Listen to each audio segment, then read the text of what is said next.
Gas trouble పై యుద్ధం smooth war తోనే సాధ్యం. రివ్మాక్ వారి smooth war 100% ayurvedic. Hyderabad Ramoji film సిటీలో మరో విషాద ఘటన చోటు చేసుకుంది. 2 నెలల క్రితం ఈవెంట్ లో భాగంగా క్రేన్ వైరు తెగిపోయి ఓ సాఫ్ట్వేర్ కంపెనీ కో ఫౌండర్ చనిపోయారు. ఈ ఘటన మరొక ముందే అక్కడ మరొకరు చనిపోయారు. సాయి కుమారి అనే మహిళా ఉద్యోగిని ఈనాడు కార్యాలయంపై నుంచి దూకి ప్రాణాలు తీసుకుంది.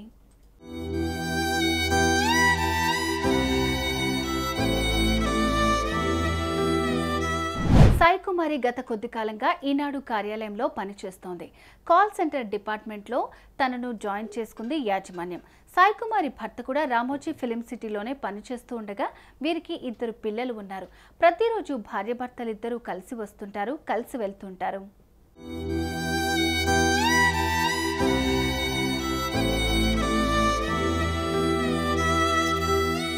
ఈ క్రమంలో ఏం జరిగిందో కానీ సాయి కుమారి ఆఫీస్లోని 4వ అంతస్తు పైకి ఎక్కి అక్కడి నుంచి దూకింది.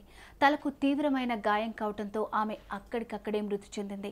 సాయి కుమారి మృతితో అటు యాజమాన్యం ఇటు ఉద్యోగులు షాక్కి గురయ్యారు. అసలు ఆమె ఆత్మహత్య ఎందుకు చేసుకుందో అర్థం కావటం లేదని ఆమె భర్త అన్నాడు.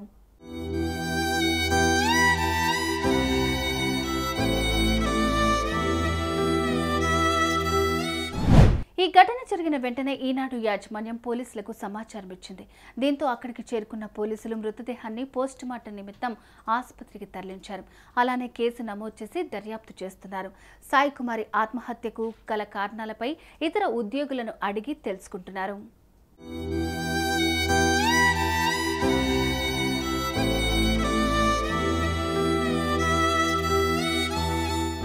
కాగా రామోజీ ఫిలిం సిటీలో 2 నెలల్లో 2 విషాద ఘటనలు జరగడం చర్చనీయాంశమైంది.